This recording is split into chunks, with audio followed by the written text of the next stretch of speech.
Assalamualaikum warahmatullahi wabarakatuh. Perkenalkan, nama saya Putri Patricia Agustina, nomor NIM 2019143018. Saya dari kelas 5A, Prodi PGSD, mata kuliah Bimbingan dan Konseling Sekolah Dasar. Di sini saya akan membuat tugas video untuk tugas mingguan dari mata kuliah Bimbingan dan Konseling Sekolah Dasar. Adapun 4 materi yang akan dibahas, yaitu yang pertama jenis-jenis masalah belajar pada anak SD. Yang kedua, mengidentifikasi peserta didik yang mengalami masalah belajar di sekolah dasar. Yang ketiga, faktor-faktor penyebab terjadinya masalah belajar di sekolah dasar. Yang terakhir, upaya membantu peserta didik mengatasi masalah belajar. Yang pertama yaitu jenis-jenis masalah belajar pada anak sekolah dasar. Yang pertama, learning disorder atau kekacauan belajar, yang dimana proses belajar seseorang terganggu karena timbulnya respon yang bertentangan. Pada dasarnya yang mengalami kekacauan belajar, potensi dasarnya tidak dirugikan, akan tetapi belajarnya terganggu atau terhambat oleh adanya respon-respon yang bertentangan, sehingga hasil belajar yang dicapai lebih rendah dari potensi yang dimilikinya. Contoh dari learning disorder adalah siswa yang sudah terbiasa dengan olahraga keras seperti karate, tinju, dan sejenisnya mungkin akan mengalami kesulitan dalam belajar menari yang menuntut gerakan lemah gemulai. Yang kedua yaitu learning dysfunction, yang merupakan gejala di mana proses belajar yang dilakukan siswa tidak berfungsi dengan baik. Meskipun sebenarnya siswa tersebut tidak menunjukkan adanya subnormalitas mental, gangguan alat indera, atau gangguan psikologis lainnya. Contohnya, siswa yang memiliki postur tubuh yang tinggi, atletis, dan sangat cocok menjadi atlet bola voli, namun tidak pernah dilatih bermain voli, maka dia tidak dapat menguasai permainan voli dengan baik. Yang ketiga yaitu underachiever, yang dimana mengacu kepada siswa yang sesungguhnya memiliki tingkat potensi intelektual yang tergolong di atas normal, tetapi prestasi belajarnya tergolong rendah. Contoh dari ini yaitu siswa yang telah dites kecerdasannya dan menunjukkan tingkat kecerdasan tergolong sangat unggul. Misalnya dalam kurung IQ-nya 130 sampai 140. Namun prestasi belajarnya biasa-biasa saja atau malah sangat rendah. Yang keempat yaitu slow learner atau lambat belajar, adalah siswa yang lambat dalam proses belajar sehingga ia membutuhkan waktu yang lebih lama dibandingkan sekelompok siswa lain yang memiliki taraf potensi intelektual yang sama. Yang terakhir, learning disabilities atau ketidakmampuan belajar, yang dimana mengacu pada gejala di mana siswa tidak mampu belajar atau menghindari belajar, sehingga hasil belajar di bawah potensi intelektualnya. Mengidentifikasi siswa yang mengalami masalah belajar di sekolah dasar. Yang pertama yaitu analisis hasil tes belajar. Melalui tes hasil belajar akan diketahui sejauh mana siswa telah mencapai tujuan belajar yang telah ditetapkan sebelumnya. Siswa dikatakan telah mencapai tujuan pengajaran apabila dia telah menguasai sebagian besar materi yang telah diajarkan. Ketentuan penguasaan bahan ditentukan dengan penetapan patokan, yaitu persentase minimal yang harus dikuasai oleh siswa, misalnya 75%. Siswa yang belum menguasai bahan pelajaran yang sesuai dengan patokan dikatakan belum menguasai tujuan pembelajaran. Siswa yang seperti ini diduga siswa yang mengalami kesulitan belajar dan memerlukan bantuan khusus. Yang kedua yaitu tes kemampuan dasar. Setiap siswa memiliki kemampuan dasar atau kecerdasan tertentu. Tingkat kemampuan ini biasanya diukur atau diungkap menggunakan tes kecerdasan yang sudah baku. Diasumsikan bahwa anak normal memiliki tingkat kecerdasan IQ antara 90 sampai 109. Hasil belajar yang dicapai siswa hendaknya dapat mencerminkan tingkat kemampuan yang dimilikinya. Murid yang memiliki kemampuan dasar tinggi akan mencapai hasil belajar yang tinggi pula. Bila mana seorang siswa mencapai hasil belajar yang lebih rendah dari tingkat kecerdasan yang dimilikinya, maka yang bersangkutan digolongkan sebagai siswa yang mengalami masalah belajar atau disebut underachiever. Yang ketiga yaitu skala sikap dan kebiasaan belajar. Untuk mengungkapkan sikap dan kebiasaan belajar, siswa dapat dikembangkan alat berupa skala sikap dan kebiasaan belajar.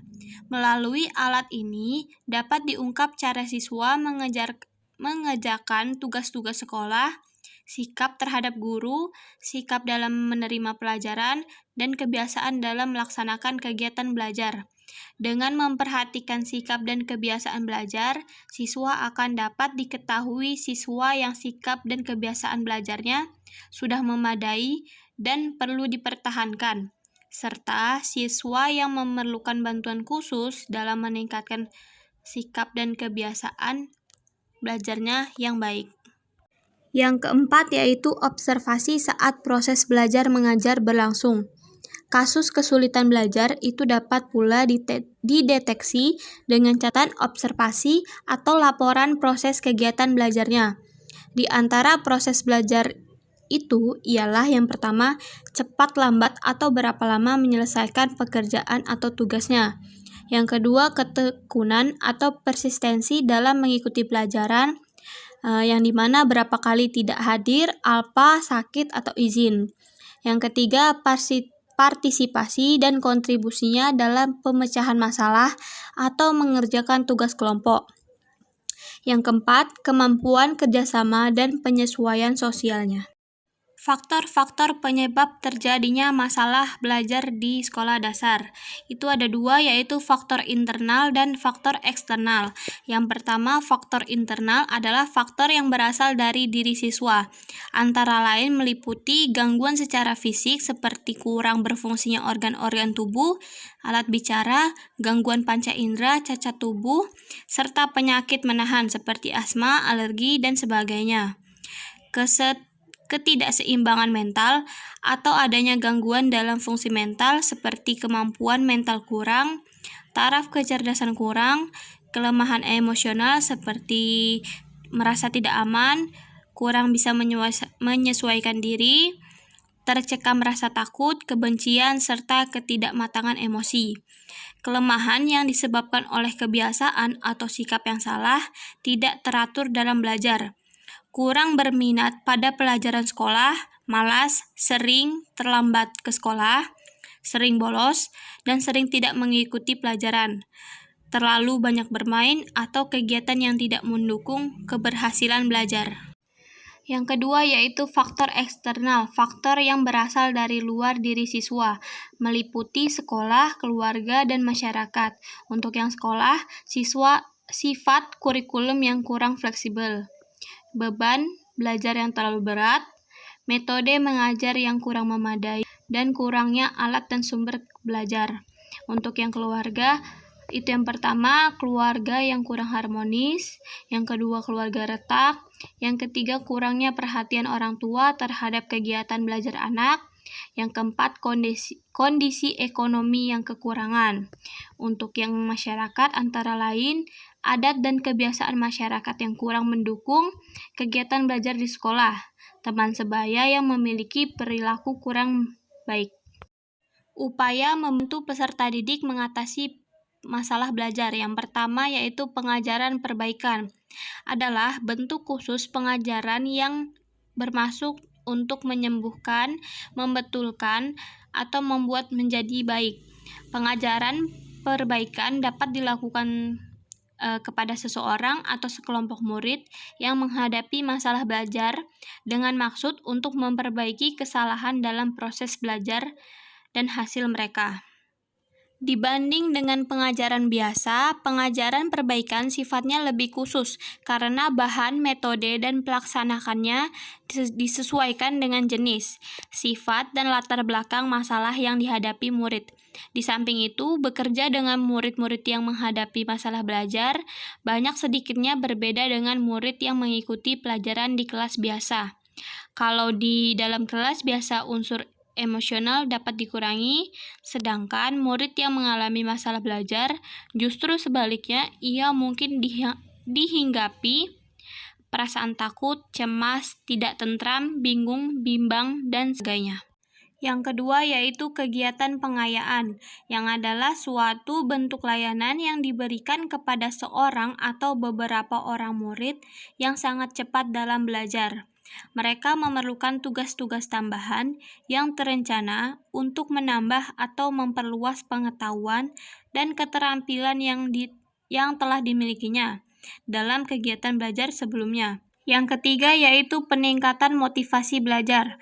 Guru dan staf sekolah lainnya berkewajiban membantu murid meningkatkan motivasi dalam belajar. Prosedur yang dapat dilakukan yaitu dengan yang pertama memperjelas tujuan-tujuan belajar. Yang kedua menyesuaikan pengajaran dengan bakat, kemampuan, dan minat murid. Yang ketiga menciptakan suasana pembelajaran yang menantang. Yang hadiah atau penguatan dan hukuman yang bersifat membimbing.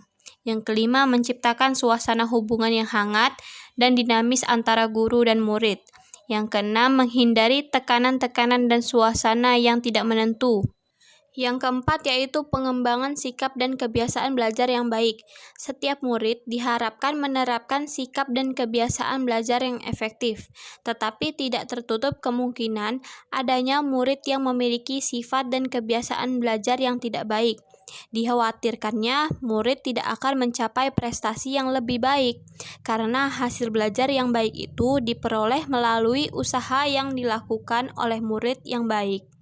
Sikap dan kebiasaan belajar yang baik tidak tumbuh secara kebetulan, melainkan seringkali perlu ditumbuhkannya melalui bantuan yang terencana, terutama oleh guru dan orang tua murid.